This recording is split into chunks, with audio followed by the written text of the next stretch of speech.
Bienvenue sur Musulman en chemin, le podcast qui t'accompagne à cheminer vers Allah, te connaître, t'apprécier pour une vie épanouie ici-bas en préparant l'au-delà. Je suis Amina Zamoun, ingénieure, coach professionnelle, étudiante en sciences islamiques et ici ta coach musulmane qui t'aide à prendre soin de toi et de ta foi. Ça te dit? Alors c'est parti!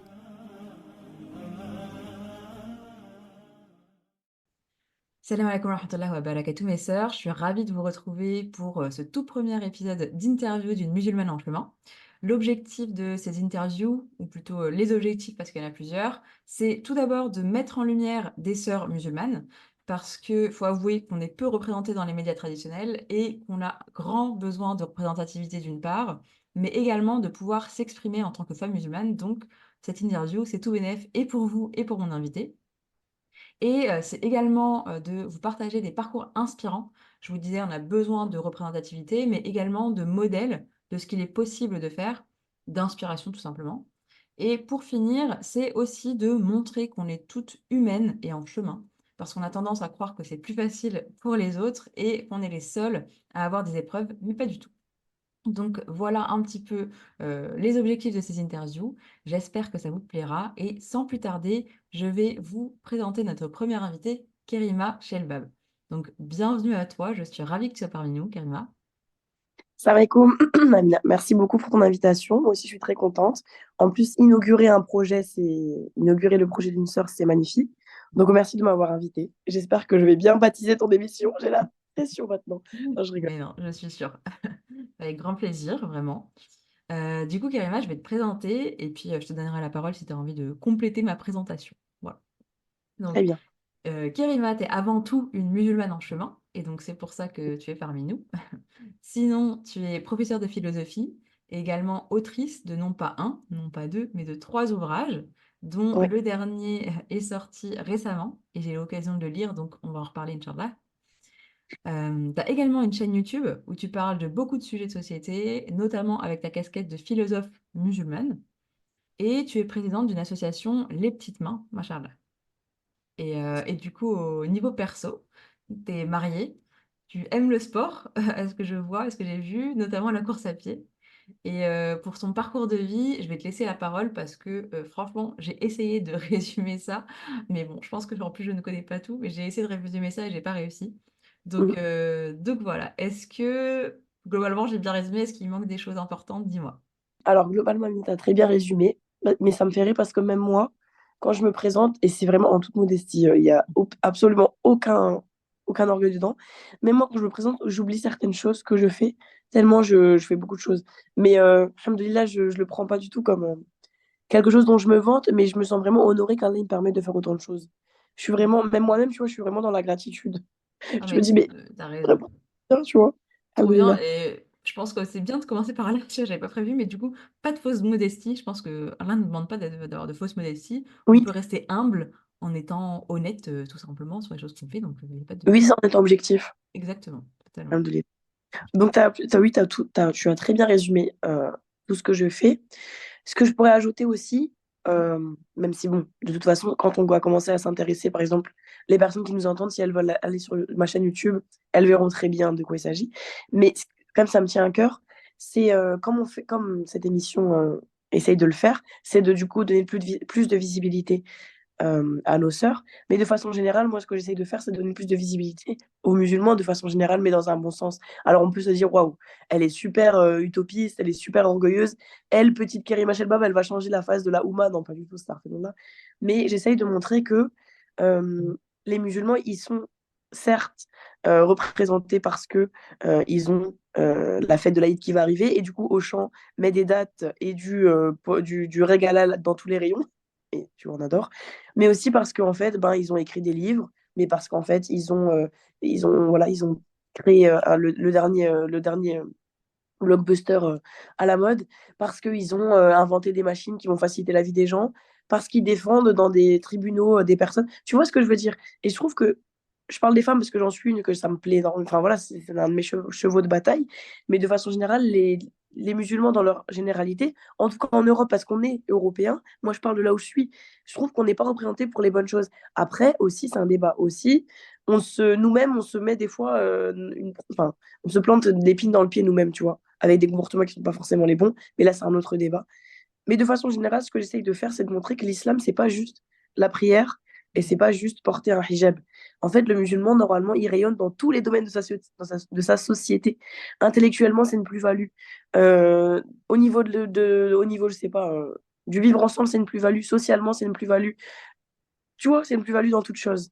Et j'aimerais bien qu'on se cloisonne plus uniquement à nos religions, parce que de toute façon, la religion, c'est le mode, c'est le vivre ensemble.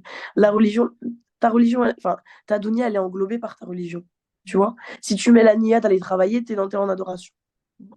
Donc, tout est Totalement. religion. Ouais, non, Alhamdoulilah. mais totalement, parce que souvent, on rentre vite dans le vif du sujet, mais souvent, Oui, on va se dire: «Oui, bah, voilà, la religion, c'est tous les actes cultuels», mais globalement, si tu regardes juste la prière et bah, si je prends juste la prière, bah, c'est quoi? Allez, 30 minutes par jour, allez, une heure si tu fais vraiment, mais oui. pas mal de prières et tu fais quoi le reste de la journée? Donc c'est pas que ça, carrément. Mm. C'est un mode Carrément, de vie. carrément. J'aimerais bien promouvoir juste, c'est que, à ma petite échelle et tout, j'ai aucune, enfin, aucune vantardise. C'est que l'islam, c'est avant tout un mode de vie, en fait. On n'est pas que des personnes qui prient et qui vont à la mosquée. On est là pour apporter quelque chose. Enfin, on essaye. Totalement. Bah, trop, trop bien. Et justement, est-ce que tu veux bien, du coup, nous parler un peu de ton parcours de vie pour justement qu'on comprenne un peu plus bah, qui tu es, d'où tu viens, etc. Ok. Un peu large comme question, mais je te laisse dire ce que tu veux. Ouais, ouais, non, mais c'est toujours un peu Non, mais bon. Parcours de vie, c'est large, mais en même temps, c'est très précis. En fait, c'est large, mais à nouveau, c'est très logique, parce que quand on vit les choses, on se rend pas compte, mais au fait, bah, en fait, à la finalité, Allah, il nous fait montrer que c'était logique, tout ça. Donc, moi, j'ai pas vécu avec mes parents, j'étais adoptée dans une famille d'accueil quand je suis née, ainsi que mon frère et enfin, tous les enfants de ma famille, en fait, mes deux autres frères aussi. Donc, je l'ai toujours bien vécu, alhamdoulilah, parce qu'en fait, je n'ai jamais ressenti que j'étais pas chez mes parents vu que j'ai été adoptée à la naissance, tu vois. Donc, pas de souffrance de ce côté-là, alhamdoulilah, même si, voilà, bon, on a toujours des questionnements, hein, on est des humains. J'ai continué de voir mes parents en plus en parallèle jusqu'à un certain moment. Puis, c'est important tout ce que je dis, hein, c'est pas pour raconter ma vie, il y a vraiment un but. Puis, mon papa, j'ai arrêté de le voir à mes 8 ans. Il est reparti, parce que moi, je suis algérienne de mon père et française de ma mère. Il est reparti en Algérie. Ce qui m'a fait souffrir, ça par contre, ça m'a fait souffrir. Donc juste là, tu Pas parles de tes parents adoptifs ou tes parents biologique. biologiques, merci. Ouais, Tu parles de tes parents biologiques là, du coup. Donc en oui. fait, tu as été adoptée, mais tu as été toujours en relation avec tes parents biologiques. Oui, parce qu'en fait, je dis adopté parce que ça, c'est plus beau comme mot, mais j'étais en famille d'accueil. En vrai, le vrai Oui, terme, d'accord, c'est c'est famille. bon. Oui. Tu vois. Ok. Et quand tu es en famille d'accueil placée, d'ailleurs, je prépare un petit truc sur ça. Quand tu es placé, tu vois toujours tes parents, mais de façon en visite, Ok, tu vois, ok. Ok, les mercredis super, c'est ou plus clair. bref. Très bien. Euh, Mon papa, du coup, je l'ai vu en visite jusqu'à mes 8 ans, puis ensuite, il est reparti en Algérie. Et ça m'a fait beaucoup souffrir. Parce que même si j'avais l'amour de mon père adoptif, ben, en plus, tu vois, mon père, c'est lui qui porte mon arabité, je sais pas comment on peut dire, mon algérianité. Du coup, quand il est parti, j'avais plus du tout d'accès. En fait, c'est ça, je me rends compte maintenant. Quand il est parti, j'avais plus du tout d'accès à mes origines. C'était ma seule porte pour mes origines. Donc, je me suis dit, mais en fait, je serai toujours française. Mais c'est pas grave. Mais genre, ben voilà, cette porte-là sur moi, elle est fermée, puis tant pis. Donc, j'ai fait énormément de recherches, etc. Avec ma famille adoptive, on est parti à l'ambassade, on a fait des courriers. Bref, bref, bref. Ça a fait que ça n'a jamais abouti. Donc, et regarde comment Allah, il est trop grand. C'est ça que je me dis à chaque fois. Mais c'est incroyable comment on ne prend pas de leçon de ce qu'il nous enseigne alors que, waouh, en fait, il te laisse jamais tomber. Au moment où je me suis dit, c'est bon, ça me saoule, j'ai pas de père, je m'en fous, Starfall, tu vois. Et ben, à ce moment-là, je vais pas dire le jour d'après, mais à ce moment-là, quand je me suis résignée, j'ai mes frères et sœurs, mes vrais frères et sœurs biologiques qui sont venus me retrouver sur les réseaux, sur Facebook à l'époque, et qui m'ont dit, on était frères et sœurs, on était demi-frères, t'es demi-sœurs, on sait que t'es en France, on aimerait bien te connaître. Tu vois, c'est beau. En fait, je me suis dit, mais c'est au moment où je me suis dit, allez, c'est bon, qu'en fait, c'est venu à moi. Tu vois, le lâcher prise, comment c'est Ouais. profond. Quand tu lâches prise, là, il te donne, arrête, il va te donner, mais juste lâche prise. Incroyable. Donc, j'ai revu mon père. Et un an après que je l'ai revu, je me suis convertie à l'islam, subhanallah. Donc, je l'ai T'avais revu. quel âge du coup, quand tu l'as revu? Quand je me suis convertie, Quand tu l'as revu déjà, du coup. quand j'ai revu mon père, j'avais 23, bah, j'allais avoir 24 ans, je Ok, venais d'avoir 24 ans, je pense. ok. Et l'année d'après, parce que lui, en fait, il revenait quelques mois en hiver pour toucher sa retraite, parce qu'il a travaillé toute sa vie en France. Donc, on avait pris l'habitude de se voir dans les mois d'hiver, octobre, novembre, etc. J'allais chez lui. L'année d'après, je suis revenue, et lui aussi, du coup, parce qu'on était encore en hiver. Et je suis revenue avec le hijab, parce que je m'étais convertie, alhamdoulilah. Et j'ai vu vraiment, waouh, je vais essayer de ne pas pleurer, mais j'ai vraiment vu la fierté dans ses yeux. Subhanallah. Et je me suis dit, c'est incroyable comment Allah, il peut te faire vivre, il peut te faire naître loin de ta fitra, Mm. et en fait, il t'y ramène. Mm. Et j'ai trouvé ça beau parce que je me suis dit, mon père, je sais pas, je suis pas dans sa tête à la Walem. Et de toute façon, c'est quelqu'un de très pudique. Je pense que tu connais les, voilà, les pères maghrébins. Bon, j'ai renoncé à l'idée d'en parler avec lui. Peut-être qu'il s'est dit, ben voilà, j'ai pas fait mon rôle, ils sont pas devenus musulmans, mes enfants, je suis partie au bled, etc. Finalement, regarde, moi je sais que c'est une bonne personne, c'est mon papa, il a fait des erreurs, voilà. Ben Allah, il a fait en sorte que je sois quand même musulmane, même s'il m'a pas donné l'éducation qu'il fallait, tu vois. Mm. Et c'était Mm. vraiment un moment incroyable. Donc voilà, alhamdoulilah, je me suis convertie, j'ai continué à le voir un petit peu. Et puis ensuite, qu'est-ce qui s'est passé? Je suis partie de Lille pour Bruxelles parce que j'ai rencontré mon mari actuel. Mm. Et puis, j'ai commencé, pareil, encore une fois, une leçon de lâcher prise, hein, ça va être long, mais encore une fois, j'ai fait des études pendant X années pour devenir professeur en France. J'ai passé mon CAPES 3 fois sans l'avoir. Je suis quelqu'un de très persévérant, hein, voilà. Et puis, je suis arrivée en Belgique en me disant, bah, je serai jamais prof, en fait, ça me saoule, je serai jamais prof. Je vais faire autre chose. Tu vois, la fille, elle est toujours déprimée, quoi. Je suis toujours pessimiste, c'est incroyable. Je vois jamais de leçon de mes erreurs, c'est trop, c'est grave, mais c'est l'être humain, tu vois, qui est comme ça. Ouais, c'est ça. Et mon mari m'a dit, mais viens ici, viens en Belgique, je voulais pas venir ici, hein. Il m'a dit, viens ici, tu vas voir qu'il y a le rêve qui est pour toi, je le sens. Même sa tante, elle m'a dit, viens ici, carrément, je sens qu'il y a un rêve qui est pour toi ici. Moi, je voulais pas à Lille, j'ai trop aimé, j'ai mes sœurs, j'ai tout là-bas, tu vois. Mm. Je suis venue ici avec des pieds de plomb, j'étais deg de vraiment dégoûtée, hein, de déménager.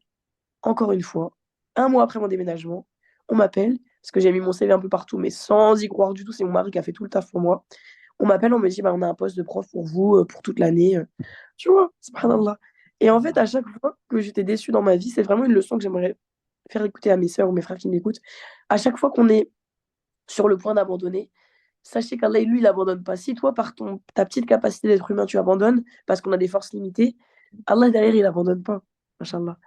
Et il va te donner la force plus tard et il va te faire acquérir ce dont tu as besoin. Ou pas, mais dans tous les cas, ça sera un khair. Alhamdoulilah. Et maintenant, mais voilà, je mène ma petite vie à Bruxelles. Je suis professeur. Je n'ai plus de voix parce que je crie sur mes élèves tous les jours, hein. Qu'est-ce que je fais? Non, mais voilà, il y a beaucoup de choses. J'ai ma chaîne YouTube, j'ai mon mariage qui se passe bien, alhamdoulilah. Mon deuxième tome va bientôt sortir de mon livre. Le premier sorti en 2023 de mon troisième livre.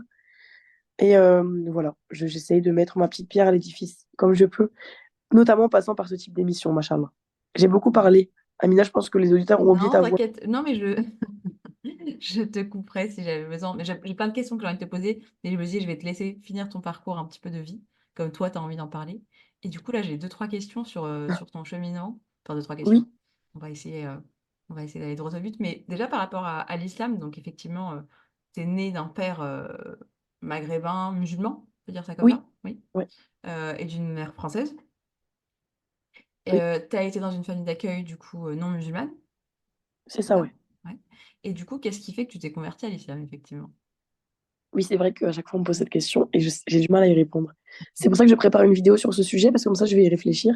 Qu'est-ce qui me suis convertie? En fait, non, je sais, mais c'est juste que, je sais pas, là, j'ai l'impression que, même je parle avec beaucoup de convertis, j'ai l'impression que toute cette période un peu de flou, de tristesse que j'ai eue avant de me convertir, c'est pas que je m'en rappelle plus, mais vraiment, vraiment, Allah, je te jure, Amina, c'est comme si j'ai toujours été musulmane. Par Allah que c'est vrai. Je te jure. J'ai l'impression que je suis musulmane depuis toujours. Je me ressens comme ça depuis, je sais pas, c'est fou. Ouais. Qu'est-ce que tu entends par je ressens, enfin, je me sentais musulmane, du coup? Mais en fait, c'est pas que oui, j'ai l'impression de connaître Allah depuis toujours, plutôt, c'est Ok, ça. ok, J'ai ok. vraiment, quand je lui parle, c'est comme si je l'avais toujours connu, il avait toujours été dans ma vie, tu vois. Ouais, Alors bah, que, carrément. clairement, ça fait 6 ans que je suis convertie, je pense que j'ai 28 ans. Un peu moins, peut-être 4 ans ou 5 ans. Bon, on voit qu'elle est prof de philo et pas de mathématiques. Mais ce qui m'a fait venir à l'islam, c'est que j'ai toujours été quelqu'un qui avait beaucoup besoin d'affection, voilà, déjà, j'ai grandi dans une famille d'accueil, même si pour autant, j'ai manqué de rien. Mais je pense que les personnes qui ont grandi dans des familles adoptives savent de quoi je parle. Même si tu as tout l'amour dont tu as besoin, il y a ce qui s'appelle, je reviens toujours à ça, hein, c'est un truc autour duquel je tourne beaucoup, qui est la fitra. Et tes parents biologiques, ils font partie de ta fitra, que tu le veuilles ou non. Donc, même si tu as reçu tout l'amour du monde, c'est pas que tu en manques, c'est que tu as besoin de découvrir cette fitra. Parce que c'est comme ça. Regarde, j'ai bientôt 30 ans, dans 2 ans, Inch'Allah. Je ressens de plus en plus l'envie d'aller en Algérie. Alors qu'il y a encore 10 ans, je m'en fichais, quoi. Mais là, je ressens que j'ai besoin de mes origines, tu vois. Et ben, c'est pareil pour tes parents. Donc, j'ai toujours eu besoin d'amour. J'étais quelqu'un de très dépendante affectivement. Ça m'a mené dans beaucoup de problèmes dans lesquels on va pas rentrer, mais j'ai toujours eu énormément d'amis. C'est encore maintenant le cas, hein. Sur les réseaux, j'ai beaucoup de connaissances, mais des vrais amis, j'en ai très très peu. Mais avant, j'avais beaucoup de connaissances et je les prenais pour des vrais amis. Tu vois la différence? Et je voulais toujours être une fille entourée. Pour moi, c'était impossible. Je me rappelle d'une phrase que j'ai dit à ma meilleure amie d'époque. Elle me l'a ressortie il y a pas longtemps, il y a quelques années. Je lui ai dit, je préfère être mal entourée qu'être seule. C'est quand même grave, tu vois. J'étais ce genre de personne, vraiment besoin d'entourage tout le temps, besoin d'être toujours avec des gens, etc. Et je me suis rendu compte, à force de déception sentimentale comme amicale, parce que je n'étais pas musulmane, donc forcément, voilà, je me suis rendu compte qu'en fait, il y avait un problème avec moi. C'était pas avec les gens, c'était avec moi. Et qu'il fallait que je règle un problème avec moi. En fait, c'est pas possible qu'à chaque fois tu aies des relations, quelles qu'elles soient, amicales, sentimentales, et que ça se passe toujours mal. C'est qu'à un moment donné, la base, elle va pas bien, tu vois. C'est pas les gens. Même si je pense qu'il y a quand même pas mal de mauvaises personnes. Donc j'ai essuyé une déception amicale, une énième, qui m'a fait beaucoup de mal. Et je me suis un peu repliée sur moi-même et je me suis demandé comment ça se fait que ça ne marche jamais. Comment ça se fait qu'avec les gens, j'arrive pas avec les gens. Et encore à l'heure actuelle, c'est une problématique, mais ça va mieux parce que j'ai compris pourquoi. Donc j'ai été vraiment dans une sorte de dépression, un petit peu, hein, quand même. Et c'est là que ça devient flou, c'est que je sais pas comment j'en suis venue à ça, mais je sais, mais je ne sais pas comment je suis venue à ça. Je suis tombée sur une vidéo pendant. J'étais partie à la salle de sport, parce que je faisais déjà beaucoup de sport. Et je suis tombée sur une vidéo de Ayman TR, qui est un YouTuber islamique, si on peut dire, et en fait, dans laquelle il a vraiment dit tout ce que j'avais besoin d'entendre à ce moment-là. Il disait, en gros, c'est une vidéo religieuse, hein. Moi, j'étais pas du tout musulmane, j'étais à la salle, une salle mixte, en short, non mais vraiment, quoi, rien à. Je suis pas du tout musulmane, tu vois. Et il disait dans la vidéo, en fait, Allah, il a toujours été là pour toi, mais tu l'as jamais écouté. Il t'a toujours pris la main, mais tu l'as toujours refusé. Il t'a toujours, mais c'est vraiment, c'est magnifique. Si je retrouve cette vidéo, je pense que je vais pleurer. Il disait, en gros, Allah, il t'a toujours protégé. Il était là autour de toi sans que tu le vois, comme un père, cet là qui te regardait de haut avec bienveillance. Toi, tu l'as toujours ignoré. N'est-il pas temps maintenant de revenir à lui? Et Amina, j'ai pleuré sur mon tapis. Les gens ne devaient rien comprendre. Ouais. Je me dis, mais j'étais en train de chialer sur mon tapis de course. Et je me suis dit, mais waouh, c'est. J'ai pas dit subhanallah, du coup, j'étais pas musulmane. Mais je me suis dit, c'est ça en fait dont j'ai besoin. Vraiment, c'est ça. Et après, ben, est venu le cheminement. J'ai vraiment commencé à chercher. J'ai commencé à prier pendant de longues nuits parce que je savais pas comment prier. J'avais mes petits papiers de prière. Vraiment, j'ai vraiment fait tout du début en fait. Et c'est pour ça que les sœurs qui viennent, des fois, j'ai beaucoup de sœurs qui viennent souvent me poser des questions sur la prière et tout. Et elles me disent, ouais, mais c'est les paroles d'Allah, je vais pas les mettre par terre. Je leur dis, mais Allah, il voit, Tania. Tu vas pas mettre ses paroles par terre, mais tu te rends compte de ce que tu veux faire, tu veux te rapprocher de lui. Qu'est-ce qui s'en fout, cette là que tu mettes ses paroles par terre, c'est pour te rapprocher de lui. Tu vois ce que je veux dire? Mets ses paroles par terre ou pose-les au mur. Tu veux prier, ma soeur, facile-toi la vie. Tu vois ce que je veux dire? Faut pas être dans cette sorte de préciosité. Ouais, mais quand même, je parle pas bien arabe. Fais, on l'a fait, tu vois. C'est vraiment ça. Et donc, pourquoi je dis ça? Parce que au début, mes prières, elles duraient, je pense, 20 minutes. Parce que tout le temps de faire tout, tu vois, de lire, etc. Mais c'était beau parce que j'ai vraiment vécu toutes les étapes, je trouve, toute seule. Parce que du coup, j'étais toute seule dans mon appartement à Lille. Je me rappelle encore, machallah, je suis très émue quand j'y pense. Parce que je me dis que j'étais seule, mais j'étais pas seule, en fait, tu vois.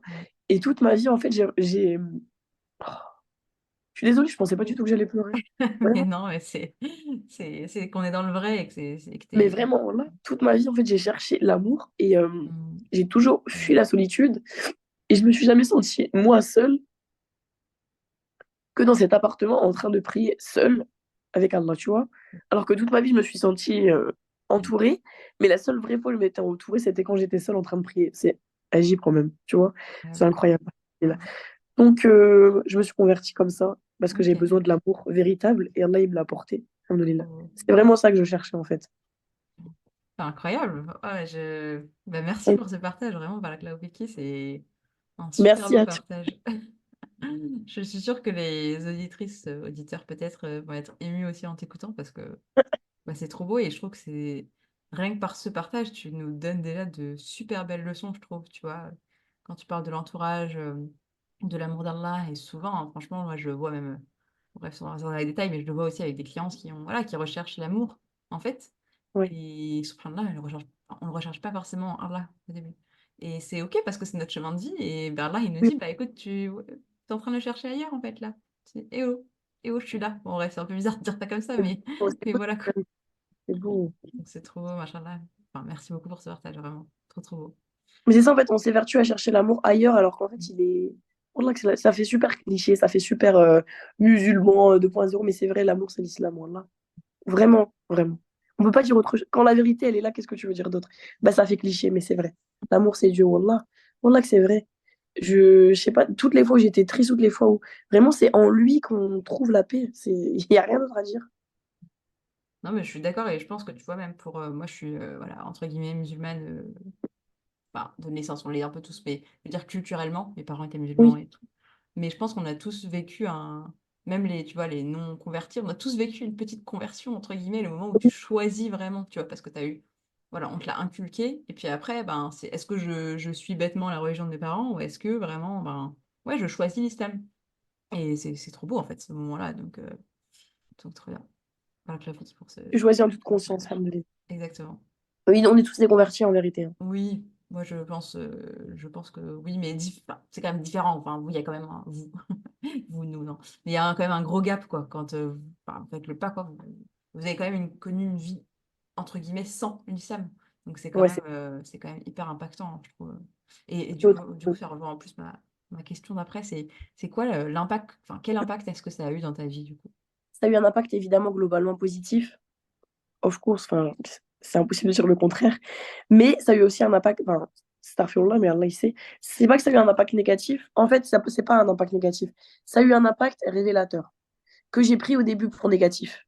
Ok, Normal, on ne voit ouais, pas la normal. finalité des choses. Tu vois, j'ai perdu beaucoup d'amis. En fait, maintenant, je me dis, mais alhamdoulilah qu'ils soient partis. Merci beaucoup, bon débarras, en fait. Non, mais vraiment. Et c'est ça, en fait, quand tu prends des décisions fortes dans ta vie, te convertir, bref, n'importe quoi, tu vois les choses et tu vois les gens.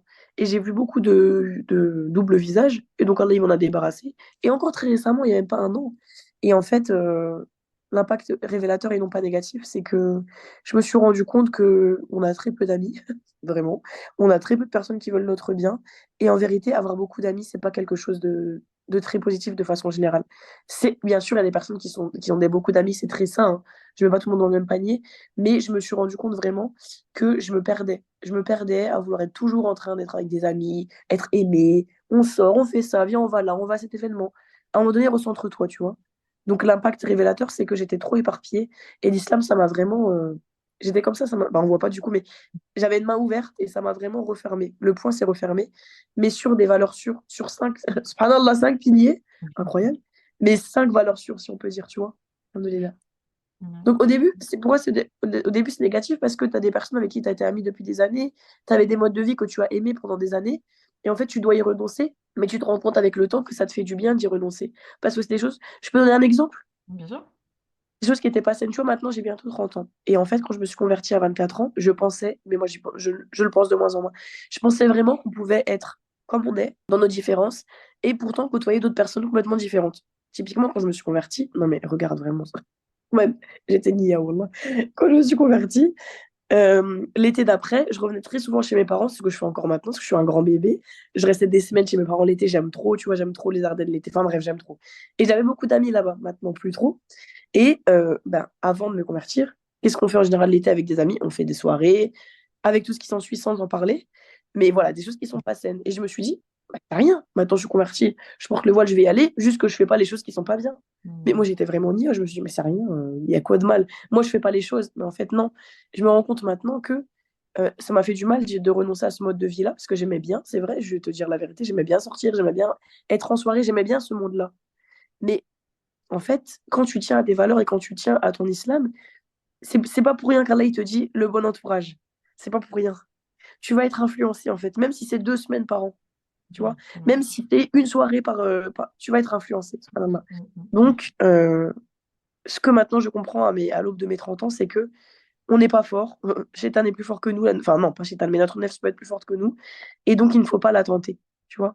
Et c'est ça qui m'a fait. J'ai été triste pendant un moment parce que je me suis dit, je dois renoncer à ce mode de vie-là que j'aime bien quand même. Ah, je dis pas que j'étais en soirée tout le temps, mais ce côté un peu festif, je l'aimais bien quand même. Et j'étais triste de ça.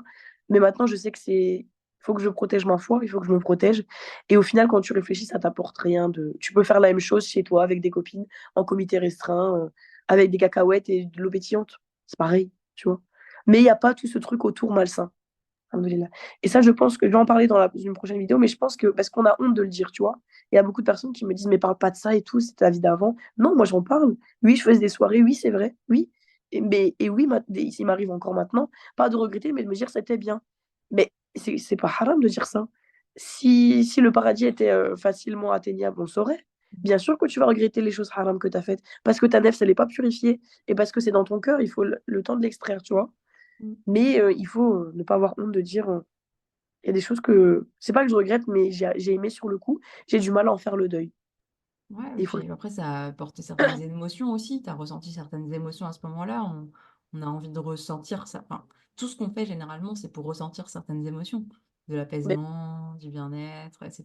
Donc c'est normal, en fait, d'avoir encore cette petite attache à ce truc que tu as fait régulièrement en plus, et qui t'a procuré voilà, du plaisir, du bonheur, enfin peu importe. mais oui, c'est ça.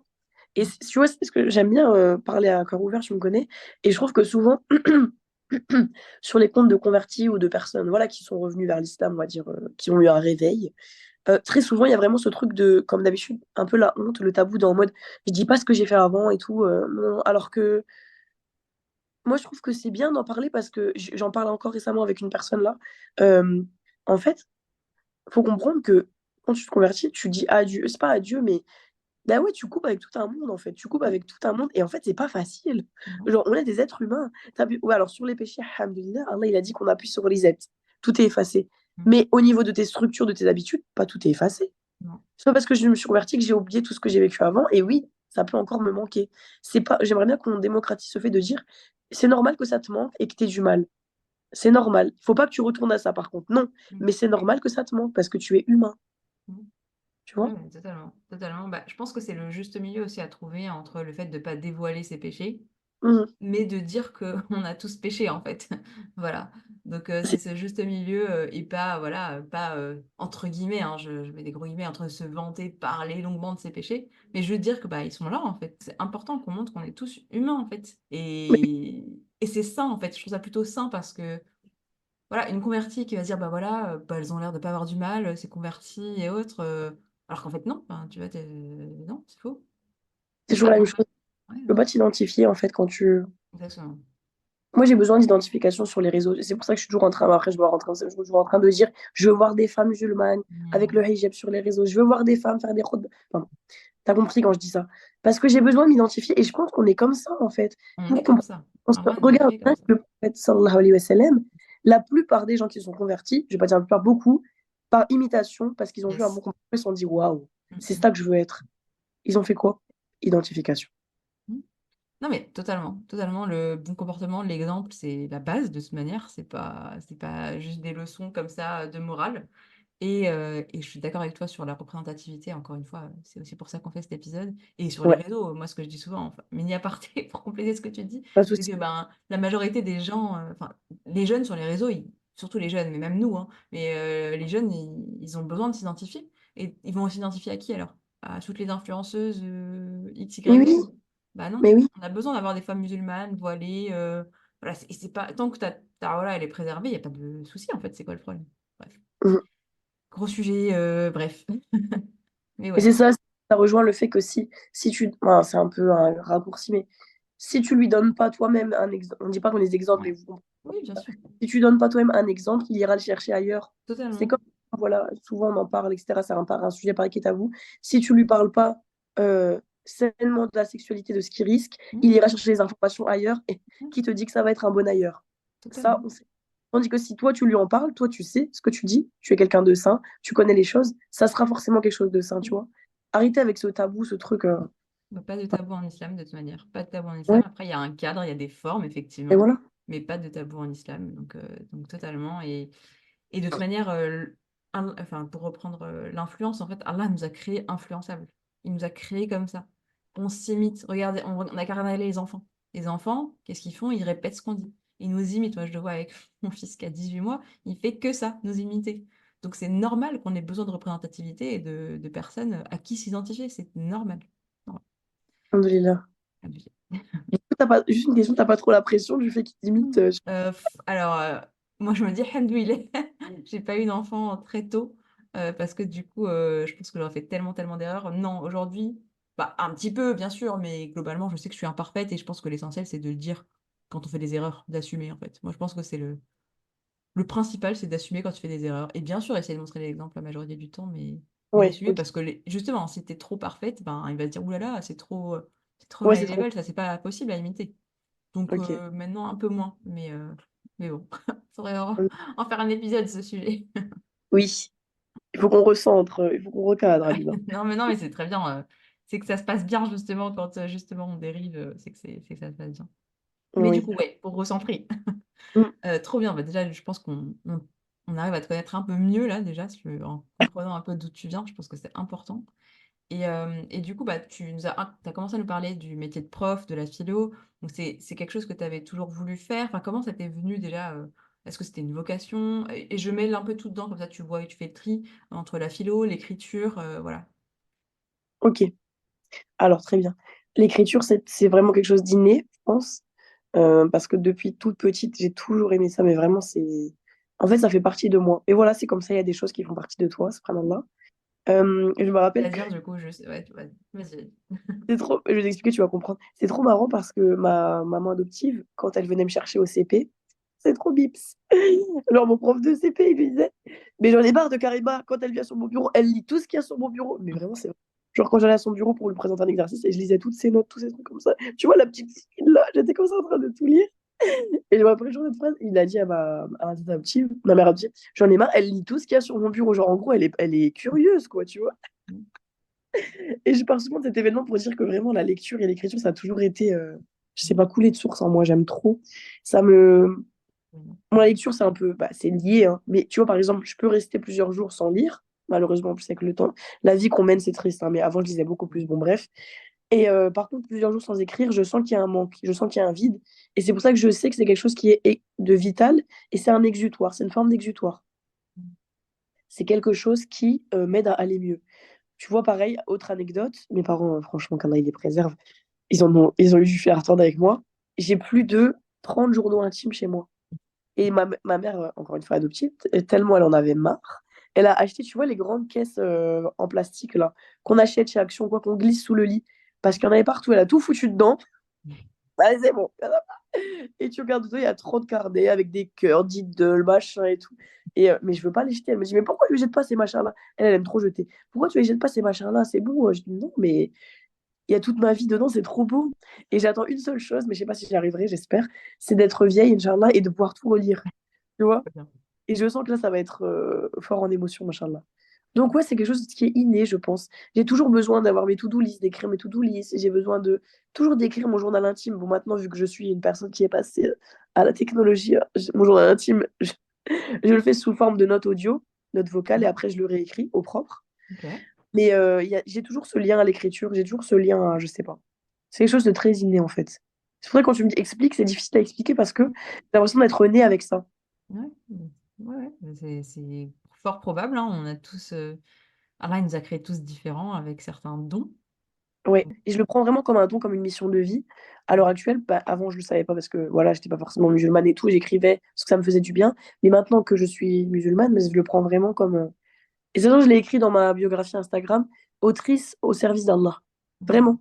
J'ai vraiment envie d'écrire pour lui et encore une fois, écrire pour lui, c'est pas faire des ouvrages de fiction. De toute façon, je suis pas prof, donc j'en ferai jamais. Ça peut être des fictions ou n'importe quoi, mais avoir toujours la niya de me dire: «J'espère qu'à travers ce que j'écris, ça ramènera les gens à la foi». Et je vais même te dire quelque chose, que Dieu me pardonne, mais je parle avec mon cœur, à la foi. Pas forcément directement à l'islam et évidemment on espère, mais la foi. Parce que mmh, vraiment la foi, c'est le plus beau des sentiments, en fait et ça peut passer par différentes étapes. C'est pas forcément qu'on totalement. soit directement musulman, tu vois? Juste la foi, ce sentiment-là. De toute façon, ça doit Donc passer par là. C'est d'abord je crois en Dieu et après je choisis. oui, Là, je fais mais il mon faut choix. d'abord Bien cette sûr. petite alhamdoulilah. Donc Mmh. l'écriture comme quelque chose qui m'accompagne depuis toujours et qui m'aide, ouais, quelque chose de inné. Trop bien. Et du coup, j'entends qu'il y a l'écriture, voilà, qui t'aide, mais c'est différent d'écrire, parce que moi j'écris, par contre je suis pas autrice. Et du coup, comment tu fais pour en venir à, voilà, j'écris des bouquins? Ah oui, d'accord, je vois ce que tu veux dire. Parce qu'en fait, on est quand même auteur, même si on est, même si Oui, on... oui, on n'est pas publié, mais non, je veux dire, j'écris tout ce qui est dans ma tête. J'aime beaucoup, moi, l'écriture aussi. D'ailleurs, je vais faire un épisode dessus, hein, sur le flot de pensée, j'appelle ça, juste pour vider ta tête et tout. Mais tu vois, c'est différent d'écrire juste ce qu'il y a dans ta tête, en mode journal intime, un peu, on va dire, et bah, vraiment Ouais, d'écrire un livre. d'accord. Après, les journaux intimes peuvent être publiés. Oui. C'est là. Je vais trop Non. fort. Mais non, mais je vois ce que tu veux dire. Oui. Du coup, c'était quoi ta question? Excuse-moi. Non, mais ouais, du coup, comment t'en es venu à te dire, bah, je vais écrire un livre, quoi? J'ai toujours voulu écrire un livre depuis petite. Parce qu'en Ok. fait, ça me fascinait les livres, en fait. Et ça continue de me fasciner. Voilà, je sais pas, il y a un pouvoir dans le livre. Je sais pas. J'aime trop les livres, en fait. Il y a un truc qui fait. Mais toi, t'es comme moi, je pense que tu comprends de quoi je parle. Il y a quelque chose, quand on aime les livres, on aime les livres. Il y a un truc qui fait que, Et t'aimes tu quoi, vois. du coup? Ouais, dis-moi. Mais en Dis-nous. fait, je trouve ça fascinant de me dire, c'est incroyable qu'en fait, tu peux partir de zéro, partir d'une page blanche et créer tout un univers. Mais c'est incroyable. Genre, c'est waouh. Genre, par exemple, Harry Potter ou ce genre de saga. Tu dis, elle est partie de sa tête, il n'y avait rien, et elle a créé tout ça. Ça me paraît, je me dis, Allah, il nous a donné un pouvoir qui est incroyable. C'est waouh. Et même au-delà de ça, il y a toujours le petit côté. J'aime bien l'odeur des livres, j'aime bien les toucher, j'aime bien. Je trouve que c'est un objet qui est beau, un livre. Bon, j'adore les livres, ça, voilà, j'aime trop. Euh, et quand j'étais petite aussi, encore une anecdote, je fonctionne beaucoup en anecdote. J'avais un copain en CP, CP ou CE1, qui s'appelait Victorien, trop drôle. Et en fait, on écrivait des petits livres en papier. Genre, moi, enfin, j'écrivais avec lui, lui faisait des petits dessins. Et après, il les ramenait chez lui, il les collait avec du scotch et tout. C'était trop rigolo. Les aventuriers de la jungle, les singes, enfin bref, on écrivait tout et n'importe quoi. Je crois que j'en ai encore chez moi. Et en fait, pourquoi je parle de ça? Parce que je pense que vraiment, depuis toute petite, j'ai eu envie d'écrire, tu vois, de produire quelque chose. Le côté création et production, j'aime beaucoup ça. On le voit dans ma vie maintenant avec YouTube et compagnie. J'aime bien Ouais. faire venir quelque chose du néant. J'aime bien faire ça, machin. Et donc, du coup, j'ai publié mon premier livre à 20 ans, Les déchets en petites nouvelles. C'est un recueil de nouvelles, de 10 petites nouvelles. Ouais, c'est ça. Et celui-là, il est un peu sombre parce que j'étais à ce moment-là un peu sombre dans ma vie, alhamdoulilah. Et puis ensuite, on les publié un deuxième en 2018. Donc parce qu'en fait, mon but premier, c'était de publier un livre à 20 ans. Je ne sais pas pourquoi je voulais. Ça, j'ai dans ma Ok. tête cet âge-là, 20 ans, je veux publier mon premier. Alhamdoulilah, j'ai réussi. C'est très difficile. On en parlera si tu veux après. Yes. Ensuite, j'ai publié mon deuxième en 2018. Mhm. Donc là, c'était un peu plus simple parce que du coup, j'avais les filons. C'était toujours des nouvelles, mais il y en a 15 pardon, et elles sont un peu moins tristes. Et regarde, c'est incroyable. Et là, j'ai publié mon dernier, alhamdoulilah, en 2023, en décembre, le tome 1 du Nacre des Cœurs. Et là, quand tu vois il faudrait vraiment montrer les couvertures. Ouais, je Et montrais. là, Je l'ai à côté de moi, donc vas-y, dis-moi. voilà. Et là, tu vois vraiment le côté très blanc, très pur. Et pourquoi je dis ça? Parce qu'en fait, c'est très drôle. Je me suis rendu compte, encore une fois, hein, là, il fait rien en vain. Mon premier livre, la couverture, elle est très noire, Hmm. avec des arbres un peu jaunes, très noirs. Le deuxième, il a un peu plus de couleurs, mais sur la photo de couverture, c'est l'image d'un homme qui est. C'est un dessin, c'est l'image d'un homme qui est sur une chaise, comment dire, emmailloté, Ok. ligoté, ligoté, Ok. et des femmes autour de lui dans un bain de sang. Non, mais Ok. vraiment, c'est moi qui ai écrit ça, on dirait pas. Et le troisième, c'est celui-ci. Et je me Ok. dis, en fait, même dans la couverture, on voit mon évolution. Enfin, on voit que j'ai été guidée, quoi. Tu vois? Je suis passée vraiment des ténèbres à la lumière sans prétention, tu vois. Machallah. Wow. Incroyable. Donc, voilà, oui. Partage aussi. Et ouais, du coup, ouais, donc en gros, premier livre, tu avais l'idée, je publie un livre à 20 ans. Ouais, Ensuite, le c'est deuxième bon. qui est venu parce que voilà, il y a eu d'autres choses que tu as eu envie de publier. Enfin, t'écris, enfin, en fait, comment tu fonctionnes? T'écris à la fois pour toi et à la fois, des fois, tu as de l'inspiration et t'écris les nouvelles, c'est ça? Comment tu marches? Comment ça marche? Quand j'écris pour moi, c'est mon journal intime. C'est Ouais. très clair. Quand j'écris pour moi, c'est mon journal intime ou mes réflexions. Et quand je veux partager, je sais directement que je parle à quelqu'un. Ok. Ok. Quand j'écris, je sais que quelqu'un va me lire. Donc, bien sûr que j'en prends compte dans mon écriture. Mais en fait, c'est ça qui est trop beau dans le processus d'écriture, c'est que quand tu es emballé, quand tu es emporté, même si tu écris pour quelqu'un, il y a toujours le truc là, le truc qui revient à toi. Tu écris quand même pour toi, en fait. Je sais pas comment expliquer, mais les deux se mêlent. Regarde, je te donne un exemple. Quand tu fais une dissertation que tu vas être noté, tu passes le bac ou quelque chose, on écrit clairement pour quelqu'un. Tu vois ce que je veux dire? Il faut bien que je mette les formes. Même si je le pense pas, je l'écris comme ça fera bien. Tu vois? Quand j'écris, il y a un petit peu ce truc-là parce que je suis aussi une autrice. Enfin, c'est aussi, il y a quelque chose de commercial dedans, tu vois. Ouais, c'est Mais vrai. À chaque fois que j'ai fait expérience, je me dis, allez, j'écris à fond. Des fois, je me fais dans la tête. J'écris à fond juste pour le côté commercial, vraiment pour que ça plaise. On est humain. Il y a toujours le côté, j'écris pour moi qui revient. Et au final, ça fait un beau mélange. Parce que j'ai cette conscience que je vais être lu, mais il y a toujours moi qui revient. Alhamdoulilah. Donc, je pense que quand on écrit vraiment sincèrement, on ne peut jamais faire fi de soi-même. Non, c'est impossible. Non, bah, non, bah, justement, ça va rejoindre. J'ai une question que j'avais envie de te poser, et je te l'ai dit juste avant, mais d'abord, je vais te demander, donc, Oui, le Nègre des Cœurs, c'est un livre que tu as publié alors que tu étais, que tu es musulmane. ouais. Et du coup, en quoi il est différent des autres? Ouais, en quoi il est différent des autres, déjà? Alors, il est différent des autres de façon très concrète dans la forme, parce que c'est un roman, les autres, c'était des Ouais, des feuilles nouvelles. de nouvelles, voilà. Donc, un roman, il faut de la maturité, c'est pas pour rien que j'ai publié maintenant, parce Ouais. il faut vraiment suivre l'histoire. Mm. Ce que j'aime bien dans les recueils de nouvelles, c'est que tu arrives vite à la chute, donc c'est Ouais. facile. Mm. Tandis que là, il y a 4 tomes, hein, donc accrochez-vous ceux qui l'ont acheté. Trop bien. La chute, elle arrive dans 3 tomes en Mm. plus, en fait. Donc, la différence première, c'est au niveau de la longueur, de la maturité, c'est un roman. Et la différence essentielle, on va dire, c'est que, bah oui, effectivement, je n'étais pas convertie à l'époque quand j'écris les 2 premiers. Maintenant, je le suis, alhamdoulilah. Donc, même, je t'ai dit, hein, même au niveau des couleurs, on voit la différence. Vraiment, on voit que je sais pas comment expliquer. On est passé vraiment des ténèbres à la lumière, au sens où Mm. même dans mon écriture, on sent, parce que je me connais, je sais que mon écriture, elle est plus apaisée maintenant. Je sens qu'elle est plus ancrée. C'est vraiment ce mot-là, aligné, ancré avec moi-même. Quand j'écrivais mes recueils de nouvelles, j'étais ancrée, mais différemment. J'allais un peu à droite, un peu à gauche. Je savais pas trop, même dans ma vie, hein. J'allais un peu à droite, un peu à gauche, chercher là, chercher ci. Là, on sent que j'ai une ligne directrice dans ma vie et que, dans ma foi, et que je n'y déroge pas. C'est un roman de maturité, je pense, de Nacre des Cœurs, vraiment. Et pourquoi tu C'est as fait ce roman? C'est quoi ton objectif avec ce roman? À la base, j'ai écrit, il n'y avait pas d'objectif quand j'ai commencé, parce que je l'ai commencé en 2018. Ok. Je l'ai pas encore, quelques mois avant ma conversion. Donc tu vois, là comment la fitra, elle commençait déjà à me Ouais. chatouiller. L'expression n'est pas très terrible, mais tu vois, elle commençait déjà à me démanger la fitra, machallah. J'ai commencé en 2018, j'ai enfin réussi, alhamdoulilah, en 2023 à mettre un terme, même si je continue à écrire le 4e tome, mais vraiment à me dire cette fois, je délimite et je publie. Euh, et la Nia, c'était, au début, il n'y avait pas de Nia, et au fur et à mesure, bien évidemment, vu que j'écris avec mon cœur, et c'était Nia de Dawa. Et la Nia, vraiment, si je peux être plus précise, c'est un peu prétentieux, mais après, je me dis, il faut avoir des ambitions. C'est Allah Ouais, qui non, donne. ça peut être. Moi, j'ai des ambitions. Ambition, c'est pas prétentieux, hein, Oui, voilà, c'est ça. C'est utopiste peut-être, mais tant pis.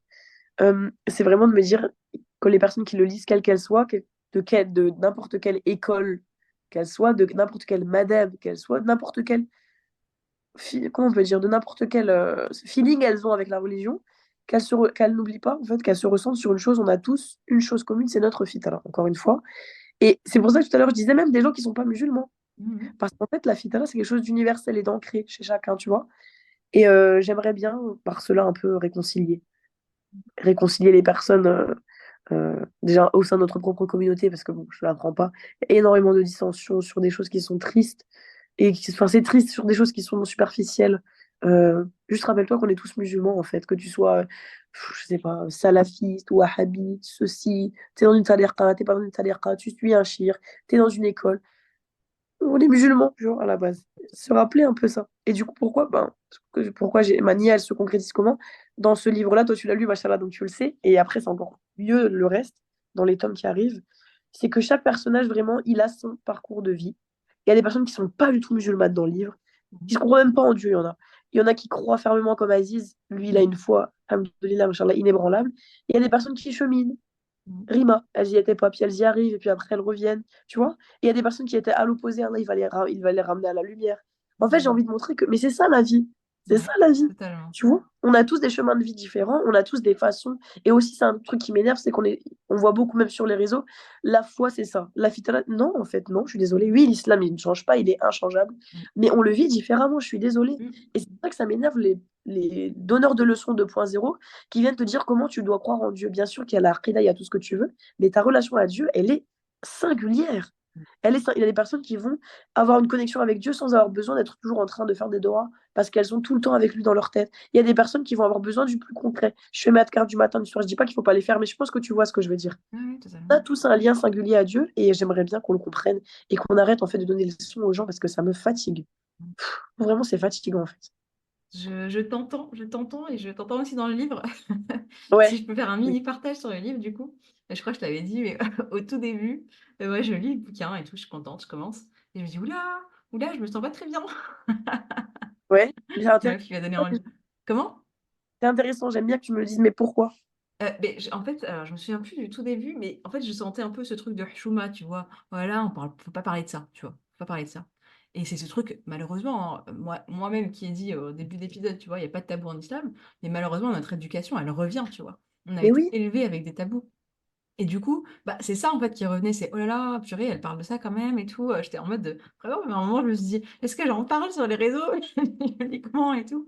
Mais ça va loin, tu vois, ça va loin. J'en parle ouvertement parce que c'est nos pensées. On a des pensées, et après on choisit ce qu'on fait avec nos pensées. Mes pensées, elles étaient là, bah, elles viennent aussi de mon éducation, de toute cette éducation à la Chouma, quoi. Et après, je me dis, ben non, il n'y a pas de tabou en islam, il faut en parler. Si on n'en parle pas, justement, ben, comment on fait? Comment on fait? On galère tous chacun dans notre coin de tête. Exact. Et puis, Exact. il y a des passages dans ton livre qui sont super beaux et des passages qui sont super durs. À dire, bon, je vais pas spoiler, Non, Morgane. Hein? tu penses pas, Bah, en moi, parler. si, bah, le passage de l'agression, même du viol, c'est un passage qui a été dur à lire pour moi. Et Ouais. du coup, mais par contre, le truc, c'est que ça existe en fait. Ça Mais oui. existe et on n'en parle pas. Et alors encore plus, moi, pour avoir, moi aussi, moi, je suis algérienne d'origine. Oui. En Algérie, voilà, il y en a comme partout, d'accord? Mais c'est Mais oui. encore pire parce enfin, en France aussi, hein, on n'en parle pas forcément, mais un peu plus déjà. Et du coup, ben, la personne qui a été agressée, violée, ben, elle se sent en faute, alors qu'en fait, c'est pas sa faute. Même si, voilà, même si elle a même pas forcément le bon comportement, ben, ça ne justifie pas un acte tel, quoi. Et du coup, Oui. voilà, enfin, je l'ai trouvé bah, voilà, enfin, juste sur ça, après je continuerai sur autre chose, mais voilà, Parce que- j'ai trouvé beau, difficile à lire, sur certains passages, mais tellement important en fait. C'est tellement important ouais. qu'on en parle en fait. Oui, là, c'est exactement ce que je voulais. Et pour revenir sur ton passage, le viol, oui, il faut le dire. J'en parle parce que effectivement, ça existe. Et parce que, en fait, le problème, c'est que quand tu n'en parles pas et que tu rends ça tabou, Chouma, mais déjà, la personne, elle est victime. Hein, faut pas oublier qu'elle est victime, hein, d'accord? Et en fait, elle est doublement victime. Parce que déjà, et moi, ça, c'est un. Je supporte pas ça. Alors là, je supporte pas de te dire, en fait, moi, je suis victime, j'ai subi quelque chose. Mais en plus de ça, je vais pas en parler, je vais le garder pour moi parce que ça serait honteux. Là, j'ai entendu des choses des fois, pareil, des histoires d'agression sexuelle, etc. Et on dit à la fille, Chouma n'en parle pas, on va te prendre pour une fille facile. Mais quoi? Mais quoi? Tu vois, toi, tu te fais déjà victimiser. Et en plus de ça, si t'en parles, ça va être de ta faute. Mais le monde à l'envers, quoi. Mm. Je peux pas. Je peux pas. C'est Non, trop. mais Et totalement. il faut arrêter de penser que parler d'une chose, ça veut dire la cautionner. C'est pas parce que je parle de viol que je le cautionne, je suis en train de le dénoncer. C'est Mm. différent, je le promeux pas. Tu comprends ce que je veux dire? Mhm. Cette honte, en fait, ce tabou, il détruit beaucoup de choses. Enfin, j'ai beaucoup d'anecdotes, on en parlera peut-être si on a le temps. Mais il y a beaucoup de choses il y a beaucoup de gens, il y a beaucoup de femmes qui souffrent à cause de cette honte et à cause de ce tabou. Parce qu'en fait, on ne leur donne pas le droit de souffrir parce que c'est honteux. Garde-le dans ton coin. Et qu'est-ce que ça fait? J'ai fait enfin, j'ai fait des émissions sur ça avec des sœurs qui travaillent un peu dans le milieu psychologique, etc. Bah, que ça provoque des blocages à tous les niveaux, hein, sans rentrer dans les détails. Des blocages physiques comme des blocages mentaux. Et quand elles sont grandes, elles reproduisent les mêmes blocages avec leurs enfants qui vont avoir ça se joue sur des générations. Et ce que tu fais, c'est que tu amènes le cancer dans ta famille.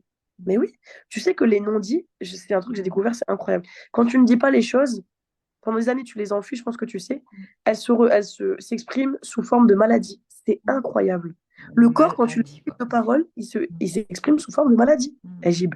Tu Ouais, vois? ouais, totalement, c'est ça enfin, tu parles de ça, tu parles d'exprimer les choses. C'est pareil avec les émotions, en fait, toutes les émotions que tu gardes. Mais je pense qu'on le voit, tu sais, quand tu gardes toutes tes émotions, bah, t'es toute serrée, t'es toute. On me voit pas là, mais voilà, comment on peut décrire ça? Tu es renfermé, crispé sur toi-même. Crispé, voilà, et du coup, tu te crées bah, des problèmes de dos, des problèmes, enfin, voilà, tout ça. Donc, effectivement, à des niveaux encore plus élevés, bah ouais, cancer et compagnie, hein. C'est le fameux maladie mal à dit. Voilà, ça s'exprime. Tu l'exprimes pas, Ah, bah, ton corps, tu le vois pas? Non, t'as pas. je viens de comprendre, Ouais, subhanallah. voilà, c'est ça. Donc carrément, carrément, tu as totalement raison et du coup, je pense que c'est normal que ce soit difficile à lire parce qu'on n'est pas habitué à lire déjà. Bon, déjà parce que c'est des choses, graves, donc Bah c'est oui. normal que ce soit difficile. Mais en plus de ça, je trouve qu'on n'est pas habitué à en parler et du coup, ça demande un effort, en fait. Je trouve que ça demande un effort. Mais c'est un effort qu'on doit faire, en fait.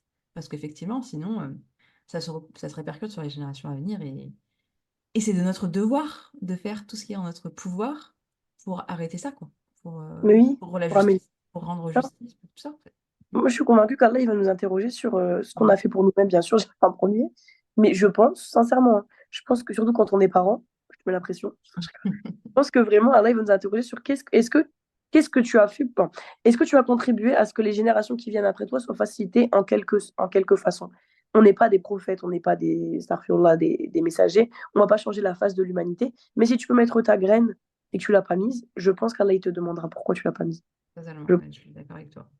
Même si je sais que ça peut, après, c'est vrai que ça peut, comme bah, toi, comme tu l'as ressenti, ça peut être choquant parce que on ne nous habitue pas, c'est pas on ne s'habitue pas, on ne nous habitue pas petit à parler des choses qui dérangent. Mmh. Alors bien évidemment, ça peut produire au début un choc, hein, du dérangement. Et je dis pas qu'on doit habituer nos yeux ou notre cœur à lire des choses dérangeantes, mais on doit savoir qu'elles sont là.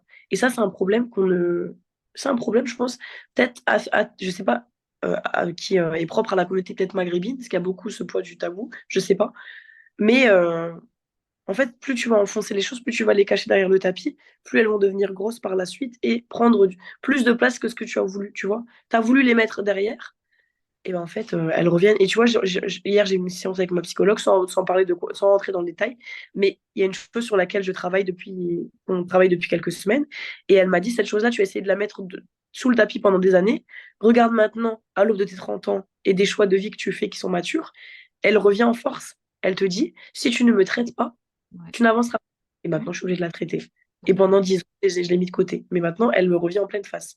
C'est pareil avec les tabous et les choses qui existent, tu vois. Si tu les traites pas, elles te reviendront fois mille. Ouais, totalement et ça me fait penser du coup à un autre truc dont j'avais pas pensé, c'est que j'ai vu une Oui, autrice qui a publié un livre justement sur, pour les enfants, sur comment dire non. Parce qu'en fait, dans notre culture aussi, on ne nous apprend pas à dire non. Je sais pas, on te force à faire un bisou à tonton, à machin, alors que tu as pas forcément envie et du coup, ça peut créer des catastrophes dans le genre, bah, en fait, on ne m'écoute pas, donc ça sert à rien que je dise non. Et il y a plein de catastrophes comme ça, d'agressions, d'attouchements qui ont été faites sur des enfants. En fait, elle-même, je le dis parce qu'elle le dit publiquement, elle-même, elle a subi des attouchements et elle n'a pas su dire non. Et du coup, enfin, c'est tout ça que ça crée en fait, les tabous. Donc c'est pour ça que c'est important d'en parler, qu'il y a une façon d'en parler, bien entendu qu'avec un enfant de 5 ans, on va pas en parler pareil qu'avec un mais adolescent. Donc il y a une façon de parler, mais c'est important d'en parler. Donc franchement, bah, totalement, carrément et merci de contribuer à ça, tu vois? Même si c'est pas forcément agréable et ben, c'est ouais, important. c'est ça, franchement. Mais il y a aussi, non, après j'arrête sur ça, mais il faut aussi se détacher d'une chose, c'est que, après, bien sûr, quand tu prends un bouquin, en général, tu as envie de passer un bon moment. Je dis pas qu'il faut se torturer, mais il faut aussi peut-être des fois se détacher un peu de cette idée. Je veux lire que des choses plaisantes. Ça, c'est Mmh. un truc, tu Ouais. vois, pareil, que j'aimerais bien faire comprendre, c'est que des fois, tu vas lire des choses qui te plaisent pas. Des fois, à la télé, tu vas voir des choses, bon, bien sûr, on se comprend sur ce qui nous plaît pas, hein, on a Oui, compris. oui. C'est nécessaire, mais en fait, c'est comme dans la vie de tous les jours. Des fois, dans la vie, bah, tu vas rencontrer quelqu'un qui va t'embêter toute la journée, qui va, voilà, mais c'est comme ça fait partie de la réalité. Alors oui, le livre, c'est censé être un moment, voilà, c'est de la fiction et tout, on comprend bien, mais il y a des choses qui sont pas agréables, mais ça existe, c'est le Mmh. reflet de la vie. Et je vois, c'est pour ça que moi j'ai un peu de mal des fois, même si je sais que c'est un peu mal pris, mais ça me saoule un peu tous ces trigger warnings. Des fois, je trouve qu'on en met trop.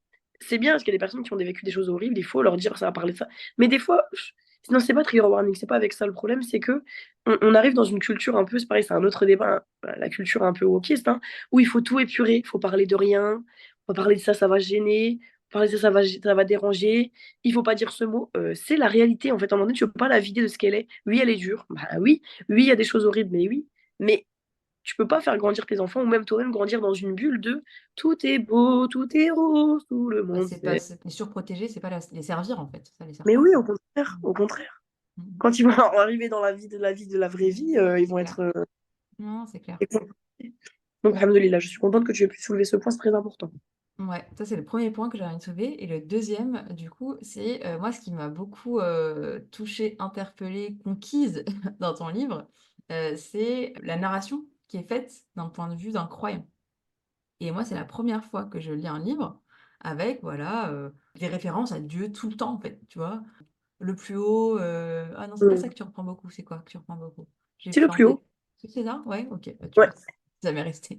Le plus haut, enfin voilà, des références tout le temps à Dieu, c'est bizarre parce que je vais dire ce qui allait sortir de ma bouche, même si c'est pas ce que je pense. Je vais dire comme s'il était là tout le temps. Bah oui, il est là tout le temps, tu vois? Tu vois? Tu vois, moi, j'ai un lapsus, mais c'est vrai. C'est ça et en fait, oui, il est là tout le temps, il est là avec nous, en train de nous écouter, hein, voilà et du coup, je trouve ça super beau parce que moi, j'ai Ouais, jamais lu un livre. Alors, peut-être j'ai pas lu assez de livres, mais bon, je pense que j'ai lu des livres, voilà, entre guillemets «classiques» quoi et j'ai jamais c'est la première fois que je lis un livre avec autant de références et en mode c'est normal, en fait, ça fait partie du truc et j'ai vraiment, vraiment, vraiment beaucoup apprécié, ce type de narration. Vraiment, oh, j'ai vraiment merci. apprécié. Voilà. Ça me touche parce que justement, on m'a dit l'inverse il y a pas très longtemps. Ah On ouais? m'a dit bah, après, c'est des personnes qui sont pas croyantes, donc je peux comprendre, tu vois, je l'ai pas mal pris. Mais on m'a dit, tu parles trop de Dieu, tu es tout le temps en train de dire le plus haut, tu vois. Mais j'essaye de. En fait, tu sais que là, tu me le dis, mais je m'en rendais même pas compte que je l'ai fait. Mais je pense que ça rejoint un peu mon entreprise de. Tu sais, je parle toujours de Molakaba, de vigilance divine. C'est ça, en fait. Allah, il nous dit qu'il est plus proche de nous que notre veine jugulaire, qu'il est toujours là. Ouais. Que dirais-tu de deux dont le troisième est Allah? Tu vois? Ne vous inquiétez pas, je suis avec vous, j'entends, je vois. Allah, il est toujours avec nous. Et on Mmh. s'en rend pas compte. Et c'est pour ça que la plupart du temps, on fait des péchés ou on se comporte mal parce qu'on est dans le rafla. Mais si tu te rappelles toujours qu'il est là, qu'il te voit, je dis pas que tu vas devenir parfait, mais ça ouvre une autre dimension. Donc Ouais. j'essaie de mettre un peu de vigilance divine dans ce livre. Ouais, de vigilance divine et puis de enfin moi je trouve aussi, tu vois, moi je l'ai pas pris en c'est marrant, hein, on perçoit tous différemment. Moi je l'ai Ouais, plus prise comme de l'amour en fait, de ouais. l'amour, de l'attention. Vraiment, je l'ai pris comme de l'amour, brut. Voilà, Donc, il est là tout le temps, le très haut, on y pense et ce truc un truc que j'ai appris en cours de sciences islamiques aussi, de conscience éveillée de Dieu, quoi. Vraiment, ouais, tu es on la tout le rame. temps conscient de Dieu, tout le temps et c'est trop, trop beau, quoi et Oui, voilà, donc moi j'ai beaucoup enfin, c'est les 2 points de ton livre qui m'ont particulièrement marquée, touchée et du coup, j'ai hâte de lire la suite. Au-delà des histoires, voilà, de l'histoire, d'amour d'Aziz, et ah oui, ça aussi quand même, parce que bon, l'histoire d'amour, on n'en parle pas trop, quoi. C'est tabou, pareil. on en Donc parle pas dans mon livre ou ici? non, non, non, dans notre culture, Ah on oui, en oui. parle pas. Mais en fait, si, bah, qui peut oser dire qu'il ne souhaite pas, l'amour? Enfin, vivre l'amour, voilà, personne. Enfin, on a été créé comme ça aussi. Donc Voilà. Il y a excuse-moi, entre oui, parler vas-y, de vas-y. avec des détails et rentrer dans l'impudeur et d'écrire avec des adèbres, il n'y a Ouais, rien de ouais. mal. Ouais, ouais. Et je vais essayer de vraiment faire ce que je savais que je connais un peu, voilà, je connais un peu les gens qui vont lire mes livres et j'essaie du coup, là par contre, c'est vrai que j'ai un peu pris sur moi. Et je dis pas que j'avais fait un livre érotique, Mmh. mais j'ai quand même essayé de doser. Et aussi parce que du coup, comme je devais être publiée à la base par Orims, lui, il voulait absolument pas ce genre de choses. Enfin, il voulait pas du tout que ça soit très, très. Parce que c'est quand même des jeunes adolescents, tu vois. Les parents derrière, si tu commences à leur faire lire des trucs de ouf, ils te tuent. Donc j'avais beaucoup épuré. Mais je me suis rendu compte que c'était bien parce que je trouve que, je sais pas ce que tu en as pensé, mais l'histoire d'amour, on sent qu'il y a de l'amour, mais sans que ça soit lourd. Je sais pas si tu. Oui, oui, oui J'ai et attends l'impression. juste, petite précision pour les auditrices, parce que moi je sais, mais parce que Ah tu as oui, essayé de te faire publier par un oui, éditeur, c'est vrai. finalement ça s'est pas fait. Finalement tu t'es auto-édité pour la 3e fois, du coup, hein, c'est ça, hein? Si je Ouais. Enfin, du coup, je me suis pas auto-édité. Enfin, je vas-y. suis avec Atramanta qui est un prestataire de service. C'est comme un Ouais. éditeur avec beaucoup moins de services. Mmh. Mais c'est quand même, ça rejoint beaucoup l'auto-édition, quoi. Mmh. Mais oui, je devais être avec un éditeur, mais ça s'est pas fait pour voilà, X, Y, c'est pas grave. Mais donc voilà. Donc c'est pour ça que j'avais aussi un petit peu lissé mon texte très rapidement, parce que moi je sais que je sais pas mon genre, mais j'avais quand même un peu lissé mon texte dans certains détails pour que ça soit pas dérangeant, trop dérangeant. Ça reste dérangeant, mais tu vois. Ouais, ouais, bah, dérangeant en juste milieu. Après, je pense qu'il y a des choses Voilà. encore une fois, faut qu'on enfin, il y a des façons de dire les choses. Voilà, effectivement, il y a des façons de dire les choses et puis tu parles pas la même chose de la même manière, à ta mère, à ta copine, à ton Voilà. mari, donc c'est normal en fait qu'il y ait une façon de parler, c'est complètement normal, mais en fait, voilà. Ouais. C'est les 3 trucs du coup qui m'ont qui m'ont à la fois, perturbée, intéressée, plu, Ok. voilà. Voilà. Donc, Ok. hésitez pas, du coup, ouais, petit, message, n'hésitez pas à aller choper choper, allez, commander le livre de Kirima. Du coup, je vous mettrai le lien, dans les notes de l'épisode et puis directement sur le site, je pense. Comme ça, Carrément. vous pourrez Donc, aller soutenir à la fois une autrice et puis lire un livre. Franchement, encore une fois, je n'ai jamais lu de livre comme ça. Donc trop bien. C'est vraiment gentil, Amina. Beaucoup. Non, mais c'est sincère. Et ouais, dernière question quand même sur ton livre. Est-ce que, c'est ça la question que j'avais envie de te poser en mode la fan, tu vois? C'est Ouais. est-ce qu'il y a un personnage ou plusieurs qui ont été inspirés de toi? Ah oui, oui, oui. Parce Tous que mes j'ai eu per- l'impression, mais je ne sais pas, je ne suis pas sûre. Alors, laisse-moi réfléchir. Quasiment la plupart ont été inspirés de moi, parce qu'en fait, encore une fois, c'est pas du tout de la prétention, c'est que on écrit, on Mmh. produit, on crée de là où on est. Je peux pas me mettre dans la peau de, enfin, si je peux, parce qu'on arrive quand même à se projeter, mais là où je vais écrire avec le plus de facilité, c'est sur ce que je connais. Qu'est-ce que je connais le mieux à part moi? C'est très prétentieux, mais c'est très humain. Ben, rien d'autre, tu vois. Donc il y a beaucoup de personnages qui sont inspirés de moi, mais il y en a aussi qui sont inspirés de des caractères de personnes que j'ai pu voir autour de moi, des personnes que je connais, des gros traits de caractère qu'on connaît sans avoir à mettre un nom dessus, une personne dessus. Mais oui, il y a beaucoup de moi dans ce livre. Il y a beaucoup de moi, il y a beaucoup de mes combats. Mais je pense que quand on me connaît un petit peu comme toi, on sait là où je suis dans le livre, je pense que tu as vu. Et est-ce que tu veux bien nous dire, ben, sans spoiler ni rien, mais voilà, un élément ou autre? Ok. Alors, un élément ou autre, oui. Je pense, dans tous les personnages, il y a un peu de moi, Mmh. mais dans les personnages féminins, c'est plus moi. Pourquoi? Rima et compagnie. Parce qu'il y a tous les combats en fait que je mène. Là, c'est parce que je réfléchissais parce que le tome 1, il y a pas, tout, il y a pas les autres personnages dont j'ai parlé, Parveen, Keisha, etc. Mais dans Keta, etc., pardon. Mais dans les autres tomes, il y a vraiment des personnages féminins. Il y en a beaucoup. Et chaque personnage va représenter un de mes combats. Par exemple, Keta, si tu lis le tome 2, tu vas beaucoup aimer, je pense. C'est une jeune femme, très très très rapidement, j'en ai déjà parlé, je pense. C'est une jeune femme qui a vécu dans un bidonville toute son enfance, au Niger, ou au Kenya, au Niger.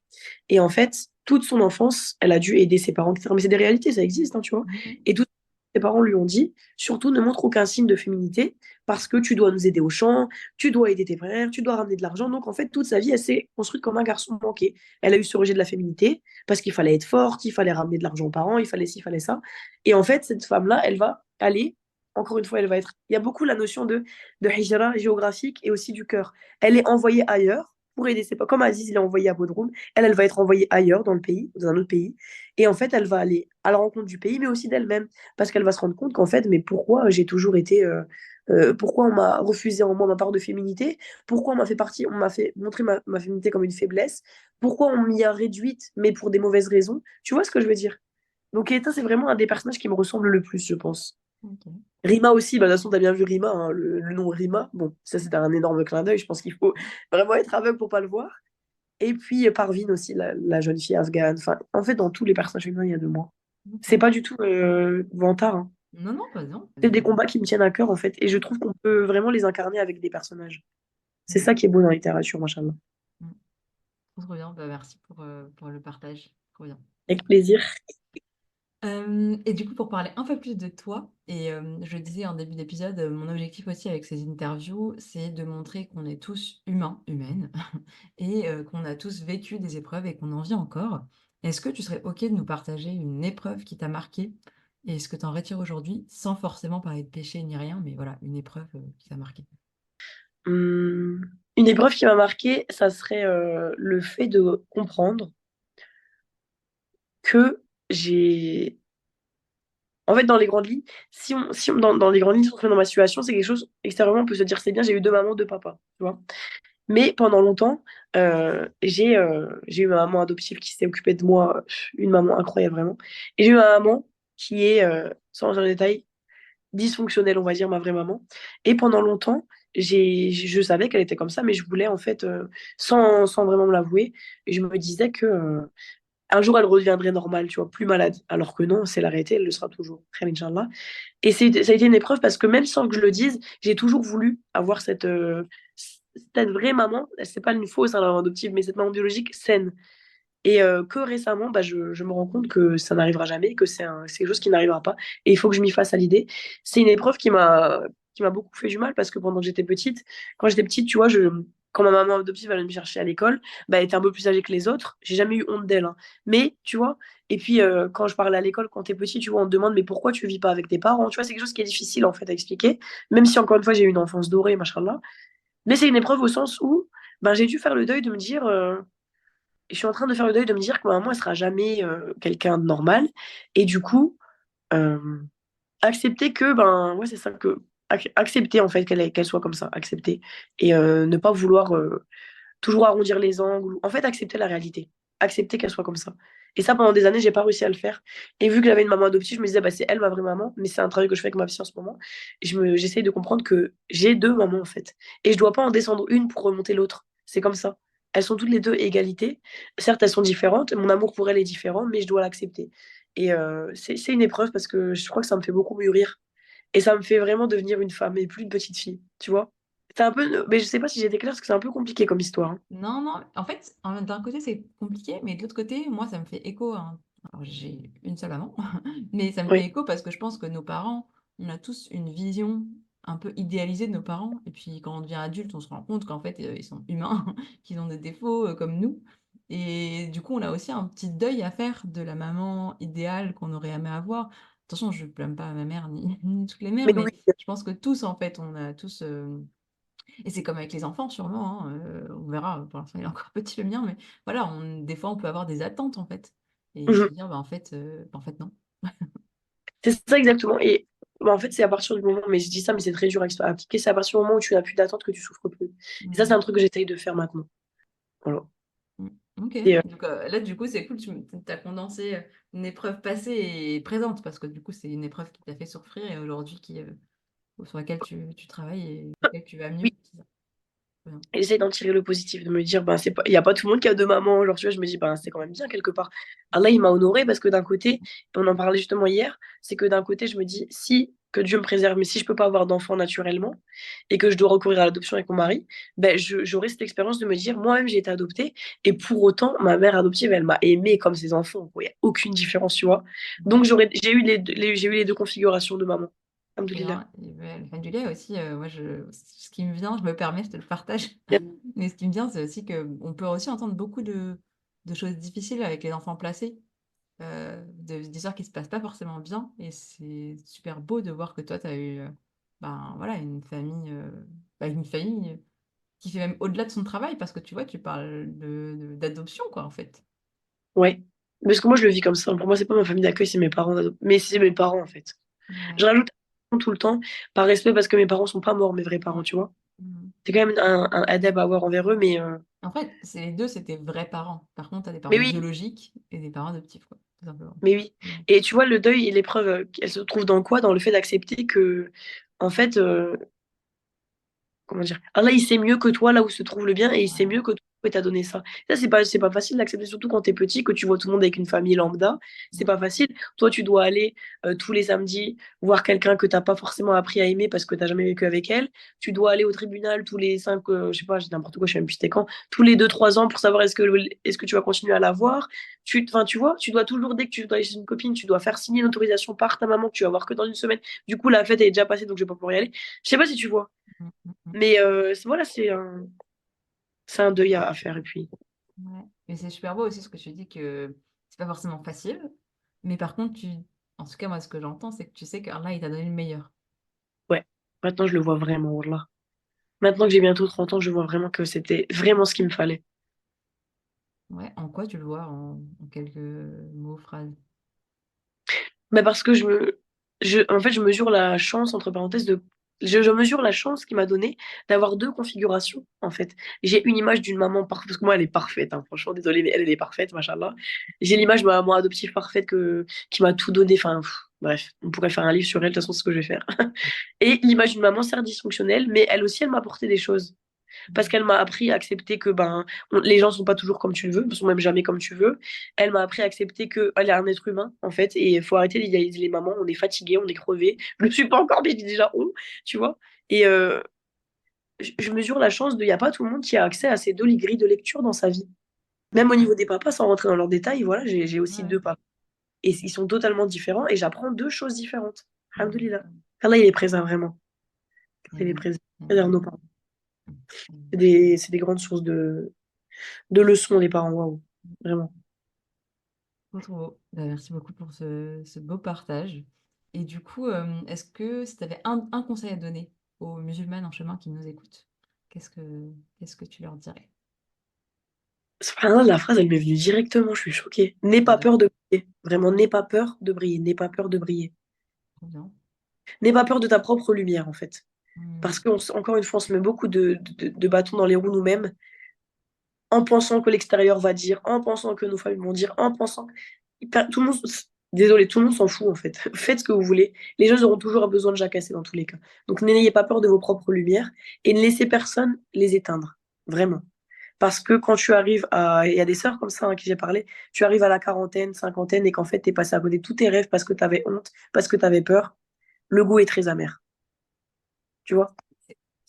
Franchement, Allah ne fait pas les choses au hasard parce que j'en parlais il y a pas si longtemps avec une sœur Waouh. que j'ai une cliente et qui me disait: «Ouais, Ouais, c'est ça, j'ai peur de briller». C'est marrant, c'est le même mot, quoi, tu vois? Et je pense qu'on se met beaucoup de bâtons dans les roues et on oublie aussi un truc, tu vois? On a parlé beaucoup d'humilité là. Tu l'as dit à plusieurs reprises, voilà, c'est pas pour me vanter ou autre, c'est pas pour mais en fait, quand tu sais que ça vient d'Allah, il y a pas de d'ego ou autre à avoir. Tu es humble et au contraire, en utilisant les dons qu'il t'a donnés, qu'il t'a accordés, bah, c'est une adoration, en fait. exactement. Heu, ouais, Il n'y a pas d'ego à avoir, subhanallah. non. Alhamdulillah. C'est pas moi, je suis comme ça, je suis intelligente, je suis ci. Bah, non, c'est juste Allah qui t'a donné, c'est tout. Donc utilise ça dans le bien, c'est tout. C'est ça, c'est là que l'ego, il est transforme, enfin, il se transforme en gratitude. Moi, vraiment, Exactement. alhamdoulilah, wallah, tous les jours que je fais depuis, et pour ça, c'est un cheminement, wallah. Je suis convertie depuis 6 ans, mais je pense que ça fait pas beaucoup de temps. Vraiment, je te jure que j'ai une gratitude tous les jours. Et c'est pas pour me vanter, Ah, ah. mais j'ai vraiment une gratitude tous les jours. Je me dis, mais alhamdoulilah. Mais je suis trop heureuse, en fait. Je suis trop contente. Je suis trop contente de ce qu'il m'a donné. Et je pense que ça, c'est vraiment, il faut le cultiver, la Mmh. gratitude. Et tu sais, au début, comment je l'ai travaillé? Parce que je suis comme tout le monde, hein, je suis quelqu'un qui râle, je me plains tout le temps. Mais c'est sur des petites choses. J'ai commencé l'exercice en me disant, je suis trop contente, là, d'être chez moi. Souvent, j'ai cette pensée-là. Des fois, je suis chez moi. Enfin, je suis tout le temps chez moi, je sors pas énormément malgré mes stories. Et je suis dehors, enfin, je suis chez moi et je vois dehors, il pleut. Et je me dis, il y a des gens qui sont dehors. Il y a des gens qui n'ont pas à manger. Il y a des gens, là, j'ai froid chez moi. Mais il y a des gens, imagine, ils sont sous la pluie. Ce soir, ils vont dormir sous la pluie. Et en fait, c'est en pensant à des petites choses comme ça que tu vas cultiver une gratitude. Et vraiment, ça, je trouve que c'est très doux d'être. La gratitude, ça apporte un sentiment très doux au cœur. Mmh. Je me dis, oh, alhamdoulilah. Mmh. Tu vois, je mesure en fait la chance. Allah, il nous le dit souvent dans le Coran, hein, qu'on est ingrat. Donc, Oui, totalement. Donc, petit exercice pour vous, c'était pas prévu, mais moi, j'aime beaucoup l'exercice des 3 gratitudes par jour. ouais, Ah, ça, j'aime beaucoup. beaucoup. Et ça aide justement à cultiver cet esprit de gratitude. Après, on peut le faire de plein de façons différentes. Chacune trouve sa façon de faire. Mais l'objectif, c'est juste de dire, voilà, tous les jours, je vais noter ou je vais me dire 3 choses pour lesquelles j'ai de la gratitude. Et il y en a plein, il y en a plein. Au Oui, début, il y en c'est a- dur parce qu'on s'en rend pas compte. Mais après, là, ça permet justement de cultiver la gratitude. Et Allah, il nous le dit de toute manière, quoi qu'on fasse, on sera toujours ingrat. Mais alors, autant l'être le moins possible. Autant être le moins possible, exactement. Et si je peux juste rajouter, je peux Ouais, bien sûr. aussi un petit exercice où vous n'allez pas sortir indemne de cette C'est émission. Je clair. rigole. Il y a aussi quelque chose qu'il faut mettre en place si c'est pas déjà. Je le dis tout le temps parce que pour moi c'est important et ça a changé ma vie. Essayez vraiment d'être dans cette muhasaba tous les soirs, cette introspection. Vraiment, vraiment, vraiment. Quitte à acheter un petit carnet trop beau qui va vous donner envie d'écrire dedans, ou alors le faire. Mon mari, par exemple, lui, il est pas du tout comme moi, il fait tout dans sa tête. C'est un homme. Hein, bref, on va pas essayer de comprendre. Moi, j'ai besoin de tout écrire, machin. Et en fait, c'est trop bien parce que l'introspection, tous les soirs, tu te poses 5 minutes. Alors, voilà. Sans téléphone, rien. Qu'est-ce que j'ai fait de bien? Qu'est-ce que j'ai fait de mal? Honnêtement, sincèrement. Ah là, j'ai pas pris à temps. Là, j'ai fait de la médisance. Là, par contre, j'ai fait une sadarka. Tu vois? Et en fait, au fur et à mesure du temps, moi, ça fait peut-être 2 ans que je le fais. J'ai encore une fois plein de carnets, mais bon. Et en fait, je vois à chaque fois sur quoi je pêche, sur quoi il faut que je revienne. À force, à force, à Carrément. force. Vraiment. La muhasaba, c'est très important parce que, encore une fois, Marine El-Khattab, il nous dit, il dit, fais ton introspection en gros, hein, dans le sens de l'introspection ici-bas avant qu'on la fasse pour toi. Et on met le Totalement. qiyam. Alhamdoulilah. Voilà. Carrément, bah, très, très, très bon exercice. Je peux que valider. Oh, j'ai envie à chaque fois, je pense qu'on va vouloir ajouter des trucs parce qu'on va pas leur donner Ouais. 10 000 trucs. Mais Il ouais, faut. l'écriture de manière générale, je pense que ça, on est Oui. d'accord, que l'écriture, ça aide beaucoup, que ce soit, ben, pour faire son introspection, mais déjà juste savoir ce qu'elle a dans sa tête. Parce que franchement, des fois, on pense savoir ce qu'elle a dans notre tête, mais en fait, bah, je sais pas, peut-être que tu vas enfin, contredis-moi si tu as besoin, mais moi, je me dis qu'à chaque fois que j'écris, je me dis: «Purée, je pense ça, en fait. Ah ouais, il y a ça, en fait». Alors que c'est dans la tête, normalement. Oui, le papier, il donne vie et cristallise les mots. Ah, c'est beau. Non, mais c'est vrai. Et ça me fait penser du coup à la citation ce que l'on conçoit bien s'énonce clairement et les mots pour le dire arrivent aisément. Le fait de mettre sur papier, ça te permet de concevoir les choses. Mmh. Parce que dans notre tête, même si on pense que c'est clair, au final, il faut le coucher sur le papier pour que ça cristallise la valeur des mots, tu vois, Trop bien. Trop, trop bien. de Franchement, Nicolas Bois. merci pour cette belle citation. La... Le savoir s'apprend de tous, musulmans, pas musulmans, de partout, quoi. Oui, Ouais, l'enseignement. l'enseignement, ouais, de partout, ouais. C'est clair, donc trop bien. Et du coup, pour finir, je sais pas si tu as vu ma dernière question, Mhm. où je te demande si tu as une invocation précieuse à ton cœur pour terminer l'épisode. Oui, donc il y a toujours une invocation que je fais tous les jours dans mon wird, quand j'essaye, et je l'aime beaucoup. Donc c'est, elle est très connue, Allahumma anta rabbi, la ilaha illa ant, Mm. khalaqtani wa ana abduk, wa ana ala adika wa madika mastatat, a'udhu bika min sharri ma sanat, abu laka bi ni'matika alayya, wa abu dhanbi faghfir li, fa innahu la yaghfiru dhunuba illa ant. Désolée pour mon arabe. Et ça veut dire, c'est ça qui est très beau, Wallah, je suis mon Seigneur, il n'y a de divinité que toi. Tu m'as créé et je suis ton serviteur, et je tiens autant que possible à mes engagements envers toi. Je cherche refuge en toi contre le mal que j'ai commis. Je reconnais tes bienfaits envers moi et je confesse mes péchés. Pardonne-moi, car nul autre que toi ne pardonne les péchés. Ce que j'aime beaucoup dans cette invocation, c'est que vraiment, il y a vraiment pour moi la notion de Allah, il sait qu'on essaye. Et il y a une sœur qui m'a dit un jour une phrase très importante, c'est on vit une seule fois. On essaye, on n'a pas de modèle avant, tu vois. On essaye. Et dans cette invocation, il y a vraiment le truc de je tiens autant que possible à mes engagements envers toi en mode j'essaye, ya Rab, Wallah, j'essaye. Ya Allah, j'essaye, mais c'est dur. Et il sait. Et c'est pas grave parce qu'il sait, tu vois. J'aime trop ce truc de, je sais pas, cette sorte de rahma bienveillante qu'Allah il a envers nous. Je tiens beaucoup à cette idée, tu vois. Je reconnais tes bienfaits et je te demande pardon. Merci pour tout, pardon pour tout. Vraiment, j'aime beaucoup cette invocation, je la trouve trop, trop belle. Ouais, j'aime beaucoup aussi cette invocation. Je l'ai appris il n'y a pas longtemps d'ailleurs. D'ailleurs. Et en plus, ce qui est trop beau, c'est, comme ça, vous ne repartez pas sans rien de l'épisode, hein. Ce qui est trop beau, c'est que celui qui l'a dit avec certitude avant de dormir et meurt lors de cette nuit entrera au paradis. Et il en est de même pour celui qui l'a dit au réveil. Donc je trouve ça vraiment trop, trop beau. Machallah. Bien sûr, la dire avec intention, on s'entend. Mhm. Mais je Eh trouve bien, ça super beau. Voilà. alhamdoulilah. Alhamdoulilah. Trop, trop bien. Ben, merci beaucoup, Fiki Karima, pour être venue sur le podcast. Première interview, comment tu te sens? Merci à toi, je me sens très bien. Et encore une fois, on a parlé de beaucoup de thèmes Ouais. qui ont fait d'autres choses chez moi que je vais m'empresser là après d'aller écrire. T'as vu, elle me donne de l'inspiration. Ah bien, je suis déjà en train d'écrire mon deuxième tome. Est-ce que tu peux me laisser respirer, s'il te plaît? Merci. Non, mais trop bien. Ben, je pense que tu as donné de l'inspiration à tous. Enfin, Ouais, moi aussi, j'ai appris plein de trucs, donc vraiment, Fiki. c'était très enrichissant. Et Ouais. si je peux me permettre, les sœurs qui nous écoutent, vraiment, ne sabotez pas votre propre lumière, vraiment. Il Mm. faut, si vous avez un projet en tête, quelque chose, ça, bismillah, et faites-le. Faites-le, faites-le. Parce qu'on est de courte durée ici-bas. Et tout ce qu'on pourra planter, on va le retrouver, Yom El-Qiyam. Voilà. Trop bien. Trop, trop bien. Fiki Karima. Merci à toi. Et puis, je te souhaite beaucoup de succès pour la suite des épisodes, Inch'Allah.